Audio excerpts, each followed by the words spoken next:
हरियाणा मंत्रिमंडल की बैठक मंगलवार यानी कि आज हरियाणा के मुख्यमंत्री मनोहर लाल खट्टर की अध्यक्षता में सिविल सचिवालय में हुई और बैठक खत्म होने के बाद सीएम खट्टर ने पत्रकारों से खास बातचीत करते हुए कई खास जानकारी साझा की। उन्होंने कहा कि कैबिनेट में कुल 28 एजेंडे रखे गए थे। उन्होंने आगे बताया कि हरियाणा विधानसभा का बजट सत्र 2 मार्च 2022 से शुरू करने का प्रस्ताव पास किया गया है। ये प्रस्ताव अब महामहिम राज्यपाल और विधानसभा स्पीकर को भेजा जाएगा। और क्या कुछ कहा, सुनिए।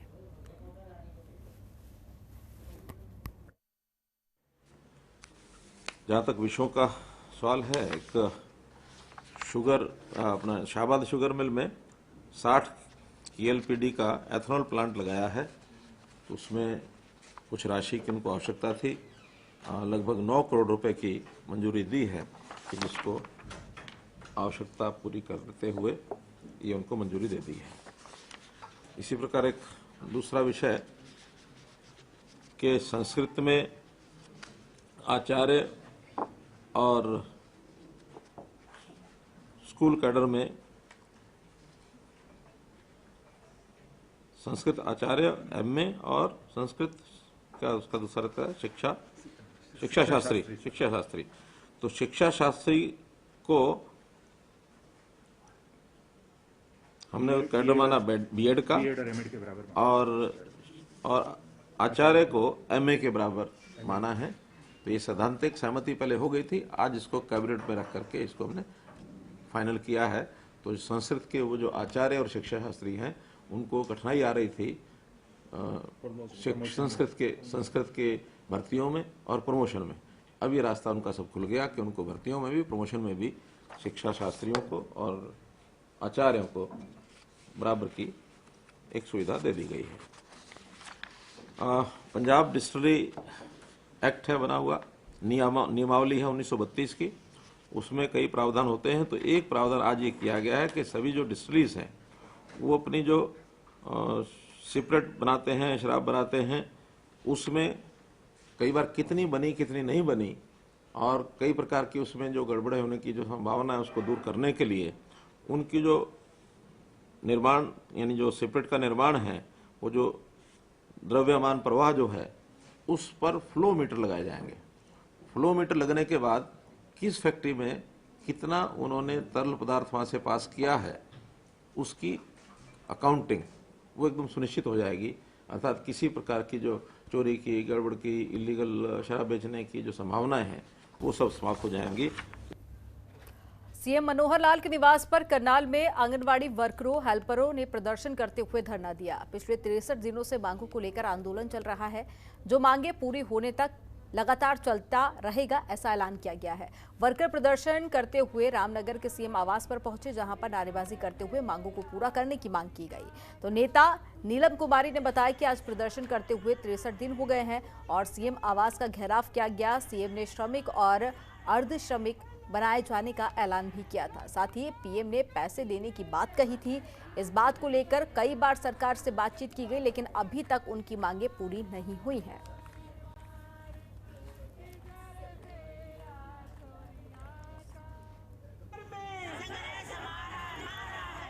यहाँ 63वां दिन हो गया कि हम धरने पे बैठे हैं, लेकिन इसके बीच में 2-4 बार सरकार के साथ बात भी हुई है, लेकिन जो मुख्य मांग है वो नहीं हुई। मुख्य मांग हमारी ये थी कि हम अपनी तरफ से कुछ नहीं कह रहे। ये 2018 में खुद खट्टर साहब ने और मोदी साहब ने खुद ये घोषणा की थी कि हम 750 और 1500 वर्करों को देंगे, और खट्टर साहब ने कहा था कि श्रमिक और अश्रमिक का दर्जा देंगे।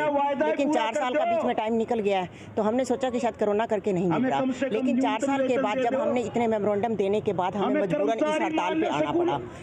आज हमारा जो 1 हफ्ते का जो हमारा टाइम है वो सभी MP-MLA को ज्ञापन देने की हमारी रणनीति। हम सभी MP-MLA को ज्ञापन देंगे 13 तारीख तक। और जो हमारी जो अगली जो रणनीति है 14 तारीख की, तो 14 तारीख को हम यहाँ CM सिटी में ही महापड़ाव डालेंगे। पूरे हरियाणा की वर्कर यहाँ पे आएंगी और इसका खामियाजा सरकार को भुगतना पड़ेगा।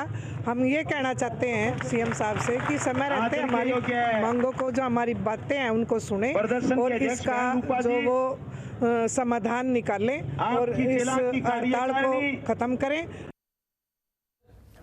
रेवाड़ी के धारूहेड़ा चुंगी के द रिलैक्स स्पा सेंटर पर बड़ी कार्रवाई की गई है, जहां पिछले लंबे समय से स्पा की आड़ में देह व्यापार का गौरव धंधा चल रहा था। इसी कड़ी में गुप्त सूचना मिलने के आधार पर पुलिस ने एक टीम गठित की और स्पा सेंटर पर रेड डाली, तो वहां से 10 युवतियां सहित 14 लोगों को हिरासत में लेकर उनसे पूछताछ की जा रही है, ताकि आगे के बारे में जानकारी जुटाई जा सके।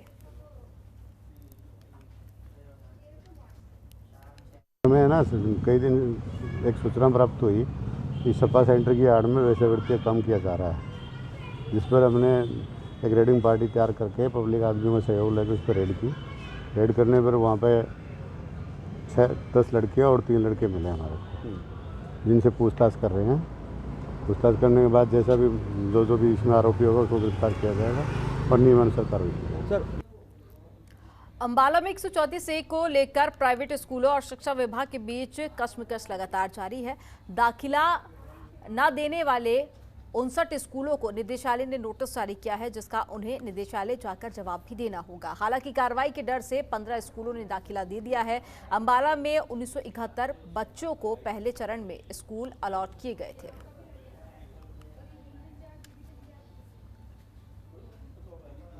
हमारे पास कुल 1971 बच्चों को सीट अलॉट की गई थी विभिन्न विद्यालयों के अंदर 134A के तहत, और 1 महीने से भी ज़्यादा पोर्टल खुला रहा। काफ़ी बच्चे गए भी हैं, दाखिले भी हुए हैं। कुछ बच्चों के डॉक्यूमेंट्स सही नहीं थे या कुछ बच्चों का इंटरेस्ट नहीं था कुछ स्कूलों में न जाने का। तो अभी तक जो दाखिले हुए हमारे 1122 हुए हैं। 1122 दाखिले बच्चों के स्कूल में हो चुके हैं, क्योंकि काफ़ी स्कूल थे जो दाखिला नहीं दे रहे थे। तो सरकार विभाग की तरफ से आदेश आया कि इनको नोटिस जारी किए जाए। मैंने 59 स्कूलों को नोटिस जारी किए थे।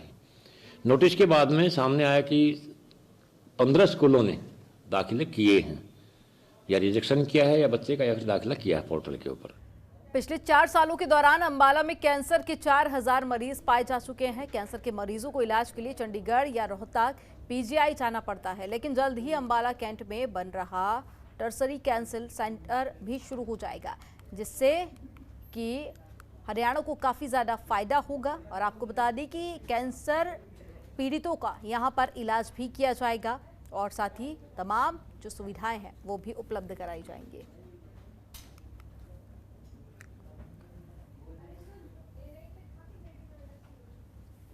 अंबाला डिस्ट्रिक्ट में 2018 से लेके अब तक एक कॉन्टिन्यूस सर्वे चल रहा है, जिसमें कि हमारी 5 मेन जो डिजीज़ हैं BP, शुगर और कैंसर। कैंसर में 3 मुख्य कैंसर, ओरल, ब्रेस्ट, सर्विक्स, उनका चेकअप किया जा रहा है 30 साल से ऊपर की जनसंख्या में।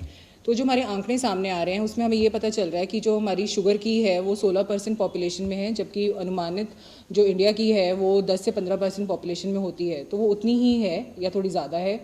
और जो हमारा BP का है उसमें हमारा 27% आ रहा है कि हमारी जनसंख्या में 27% लोग जो हैं वो BP से ग्रस्त हैं 30 साल से ऊपर। कईयों में जो स्टेज है वो प्री हाइपरटेंसिव है, कईयों में हाइपरटेंशन है, कईयों में ज़्यादा ऊपर की स्टेज है, स्टेज 2 है।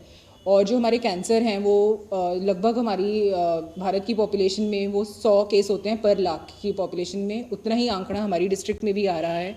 और हमारी डिस्ट्रिक्ट में अनुमानित केस जो हैं लगभग वो 4000 हैं, जो फॉलोअप पे भी चल रहे हैं केस, या जो नए केस और पुराने केस मिलाकर हमारे 4000 आ रहे हैं। तो इसके आगे का सर्वे हम अभी कंटिन्यूएशन में कर रहे हैं। खबरों के निष्पक्ष विश्लेषण के लिए सब्सक्राइब करें Janatantra TV and press the bell icon. Never miss any update.